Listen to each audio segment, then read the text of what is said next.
বিয়েতে উকিল দেওয়া এবং দেনমোহর নির্ধারণ করার ব্যাপারে বিস্তারিত জানতে চাই। ভাইরা আমার, বিয়ের মধ্যে কোনো উকিল টুকিলের কোনো প্রয়োজন নাই। এটা একটা অযথা কাজ আমাদের দেশের প্রায় বেশিরভাগ এলাকাতে প্রচলিত আছে। বিয়েতে ছেলে হোক আর মেয়ে হোক, দুই পক্ষের গার্ডিয়ান হিসাবে তাদের বাবা, বাবা না থাকলে বড় ভাই অথবা চাচা অথবা দাদা, কোনো একজন পুরুষ মানুষ তিনি অভিভাবকত্ব করবেন। মেয়ের বাবা বলবে আমার মেয়েকে আমি বিয়ে দিচ্ছি, তিনি নিজেই মেয়ের বিয়ের ক্ষেত্রে বলতে পারি উকিল, বিয়ে সম্পাদন করতেছেন তিনি। বাবা বেঁচে থাকতে আবার মাঝখান থেকে আরেকজন আসে, তার নাম উকিল তো উকিল, আবার উকিল বাবা।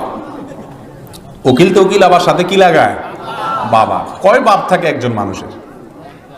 যেমন জীবন্ত জলজন্ত বাপ থাকতে আবার আরেক বেটার বানায় উকিল বাবা বানাচ্ছে। এ উকিল বাবা বানানোর পরে মেয়েরা ওই বিয়েতে যে উকিল বাবা থাকে সারা জীবন বাবার মতো তার খেদমত করা লাগে, তার সাথে পর্দার বিধান আছে বলে মনে করে না।